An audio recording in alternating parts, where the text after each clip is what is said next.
جو انتہائی جو ہے تشویشناک ہیں۔ سب سے پہلی بات تو یہ سننے کو مل رہی ہے کہ کچھ افراد مسجدوں سے تو دور ہیں، لیکن اپنے اپنے بستی محلے میں یا اپنے اپنے علاقے میں یا اپنے گھر پر بعض بھائی اطراف و اکناف کے پڑوسیوں کو اکٹھا کر کے 25-30 لوگ جماعت با جماعت نماز پڑھنے کا اہتمام کر رہے ہیں۔ یہ پہلی بات کہ لوگ مسجد سے الگ ہو گئے لیکن ابھی بھی لوگ اکٹھا ہو رہے ہیں، با جماعت نماز پڑھ رہے ہیں۔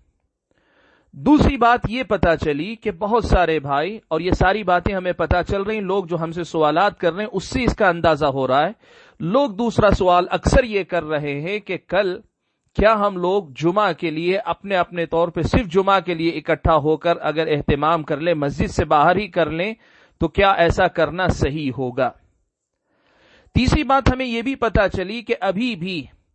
کہیں کہیں ملک یا ملک سے باہر ایسا بھی ہو رہا ہے کہ بعض جماعتوں کی طرف سے اجتماع کا یا بعض افراد کی طرف سے اجتماع کا ابھی بھی سلسلہ جاری ہے، اور وہ لوگ یہ سمجھ رہے ہیں کہ یہ توکل کے خلاف ہے کہ ہم اس قسم کی ہدایات کی پابندی کریں۔ توکل کا مطلب یہ ہے کہ ہم کوئی احتیاط نہ کریں، سب مل جل کر رہیں۔ ہم آپ کے سامنے یہ مسئلہ بیان کرنا چاہتے ہیں کہ شرعی لحاظ سے بنیادی مسئلہ یہ نہیں ہے کہ مسجد میں نماز پڑھنا جائز ہے کہ ناجائز۔ مسجدیں تو اللہ کا گھر ہیں، عبادت ہی کے لیے بنی ہے۔ اس وقت جو مسئلہ تھا وہ جماعت مسجد میں ہو یا باہر ہو، یہ مسئلہ نہیں تھا۔ مسئلہ یہ تھا کہ مسجد میں ہو کہ باہر ہو، لوگ آپس میں ملے نہیں، اکٹھا ہو نہیں۔ یہ شریعت اسلامیہ کی آپ کو تعلیم ہے، یہ ہم نے آپ کے سامنے رکھی۔ اور دوسری بات ہم بتانا چاہتے ہیں کہ بہت سارے لوگ یہ بات نہیں سمجھ پا رہے ہیں کہ حکومت باقاعدہ قانونی شکل میں آپ پر اس قسم کی پابندی عائد کر چکی ہے۔ میں پہلے شرعی ناحیے سے ایک بات آپ کے سامنے رکھ دینا چاہتا ہوں۔ یاد رکھیے،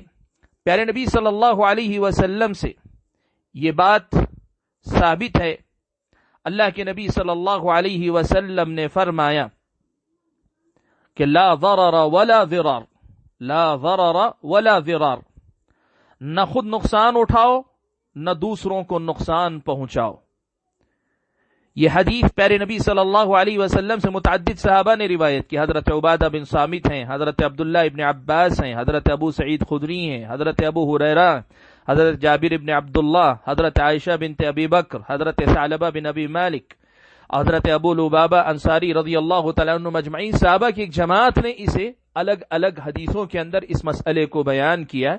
کہ اسلام یہ آپ سے کہتا ہے کہ نہ خود نقصان اٹھائیں نہ آپ دوسرے کو نقصان پہنچائیں۔ اور اسی کی بنیاد پر شریعت اسلامیہ کا ایک قاعدہ ہے کہ الضرر یزال، کہ جہاں کہیں ضرر لاحق ہونا ہو تو اسے ختم کرنا یہ شریعت کا حکم ہے، شریعت کا تقاضا، ایک قاعدہ فقہیہ ہے۔ یہ آپ اس ساری باتوں کو سامنے رکھ کر اس مسئلے کو سمجھیں کہ آپ کو اکٹھا ہونے سے روکا جا رہا ہے، نمازوں سے نہیں روکا جا رہا ہے۔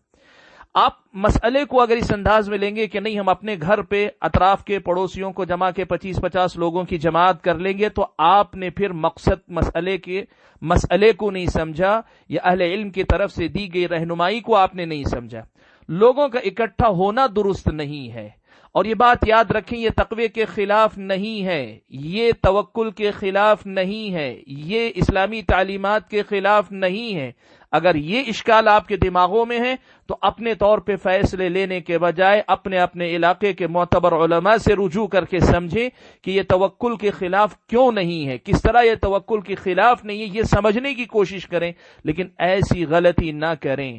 تو آپ سے گزارش کی جاتی ہے کہ نہ تو 5 وقتہ نمازوں کے لیے جماعت بنانے کی کوشش کریں اپنے بستی محلے کے اندر الگ سے 25-50 لوگوں کی، اور نہ جمعہ کے لیے الگ سے جمعہ قائم کرنے اپنے علاقے میں کوشش کیجیے، اور نہ کوئی مجلس کوئی اجتماع منعقد کیجیے۔ یہ صرف نمازوں سے متعلق مسئلہ نہیں، آپ کی شادی بیاہ کی مسائل ہیں، آپ کے گھر میں کسی بھی مناسبت سے لوگوں کا اکٹھا ہو جانا، حتیٰ کہ اس وقت بعض نوجوانوں کا یہ بھی معاملہ ہے، چھٹی ہے، کاروبار نہیں ہے، کام نہیں ہے، تو دوست احباب مل بیٹھ کر 25-50 لوگوں کی محفل، کھانا پکانا، کھیل کود کا ایک ماحول بنا کے رکھیں۔ آپ یہ بات سمجھیے کہ اسلامی شریعت آپ کو اس قسم کی صورتحال سے منع کرتی ہے۔ اگر یہ بیماری، اور اس باب میں طبیبوں کا، ڈاکٹروں کا فیصلہ جو ہے وہ معتبر ہوتا ہے، اگر یہ بیماری اسی طرح پھیلتی ہے تو اس سے رکنا، اپنی جان کی حفاظت کرنا، یہ آپ پر فرض ہے۔ تو ایسی صورت میں یہ معاملہ آپ کی طرف سے نہیں ہونا چاہیے. آپ یہ بات یاد رکھیں، پیارے نبی صلی اللہ علیہ وسلم کی طرف سے آپ کو یہ بشارت ہے.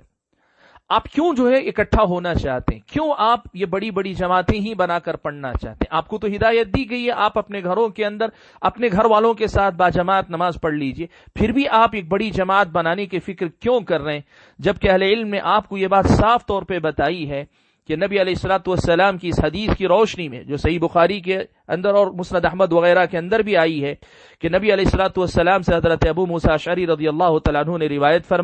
فرمایا کہا کہ جب بندہ بیمار ہو جائے یا سفر پہ نکل جائے تو اللہ تعالیٰ وہ جب صحیح تھا، مقیم تھا، تو جو عمل کرتا تھا اس عمل کے برابر اجر لکھواتا رہتا ہے، حالانکہ سفر کی وجہ سے، بیماری کی وجہ سے وہ عمل نہیں کر پا رہا ہے. اس حدیث کی روشنی میں اگر آپ باجماعت نماز پڑھنے کے عادی تھے، ہر جمعہ آپ پابندی سے جمعہ پڑھنے والوں میں سے تھے، تو آپ باجماعت نماز نہ بھی پڑھ پا رہے ہوں، بڑی جماعت میں آپ جمعہ قائم نہ بھی کر پا رہے ہوں عذر کی وجہ سے، جو کہ یقیناً شریعت کی نظر میں معتبر عذر ہے، تو پھر آپ کو وہ اجر خود بخود مل جائے گا.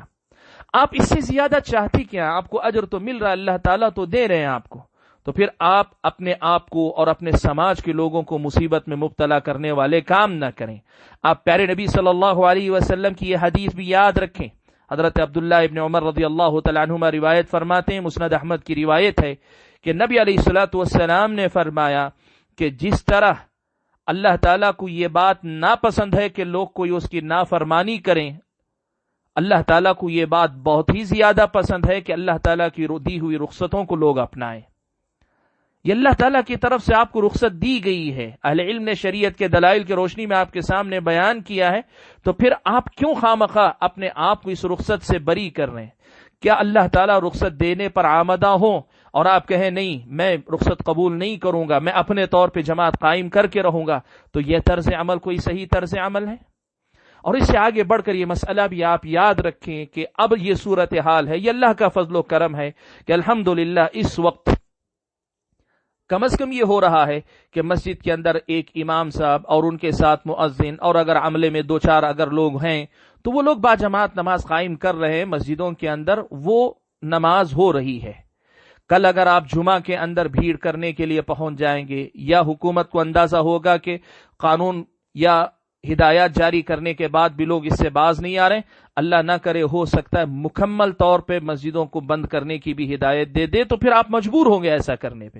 تو ایسے حالات پیدا ہونے نہ دیں. اصل مسئلہ یہ ہے کہ لوگ آپس میں اکٹھا ہونے سے پرہیز کریں. میں اخیر میں اس مسئلے کی بھی وضاحت کرنا چاہوں گا کہ ہمارے بعض معتبر اہل علم نے، ہمارے اپنے بڑے علماء میں سے بعض اہل علم نے چند دن پہلے جب حالات اس قدر زیادہ خراب نہیں ہوئے تھے، ایک رائے کے طور پہ یہ بھی مشورہ دیا تھا کہ آپ جمع بین الصلاتین کر لیں، یہ وہ بھی ممکن ہے مسجد کے اندر. لیکن اس وقت صورتحال جس مرحلے تک پہنچ رہی ہے، اس میں خود ان اہل علم سے اگر آپ رابطہ کریں تو شاید آپ کو یہ جواب ملے کہ اس وقت اگر خطرہ اس کا ہے کہ جمع بین الصلاتین میں بھی لوگ اکٹھا زیادہ ہو جا رہے ہیں، تو پھر وہاں بھی جماعت قائم کرنے کے بجائے 1-2 لوگ امام اور مسجد کے خدام وغیرہ نماز پڑھ لے، یہی کافی ہے. وہ اہل علم بھی آپ کو یہ مشورہ دیں گے. تو یہ جمع بین الصلاتین کی جو کیفیت پیدا کر کے پھر بھی آپ وہی لوگوں کو اکٹھا کرنے والی بات کر رہے ہیں، یہ ہرگز نہ کریں. میں آپ کو بتانا چاہوں گا سوشل میڈیا پہ آئی ہوئی بعض خبروں کے مطابق اللہ تعالیٰ بہتر جانتا ہے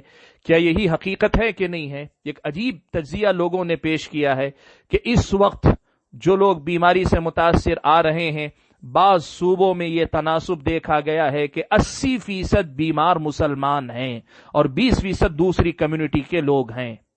گویا یہ میسج کیا جاتا ہے؟ اس سے سیدھا پیغام یہ جاتا ہے کہ 80% احتیاط نہ کرنے والے لوگ مسلمان ہیں، 20% احتیاط نہ کرنے والوں میں 20% لوگ غیر ہیں. آپ قوم کے تعلق سے، ہمارے اپنے دین کے تعلق سے یہ صحیح تصویر سماج کے سامنے نہیں پیش کر رہے ہیں. اگر ایسا کچھ ہو رہا ہے تو اگر ان خبروں کا یقین کیا جائے، بعض صوبوں کی خبر ہے، پورے ہندوستانی سطح کی نہیں ہے، لیکن مان لیں کہ اگر ایک صوبے میں بھی یہ اگر میسج جاتا ہے تو آپ کے تعلق سے یہ کہا جائے گا کہ یہ وہ لوگ ہیں جو سماج کے خادم نہیں، سماج کے اوپر بوجھ ہیں، سماج کے لیے مسائل پیدا کرنے والے لوگ ہیں، سماج کو مشکلات میں مبتلا کرنے والے لوگ ہیں، اور یہ بدنامی اسلام اور مسلمانوں سے جڑے تو پھر ہم کتنی بڑی غلطی کر رہے ہیں۔ ایک طرف اللہ کی دی ہوئی رخصت کو نہیں اپنا رہے ہیں، اور دوسری طرف کتنا بڑا الزام یا کتنی غلط بات ہم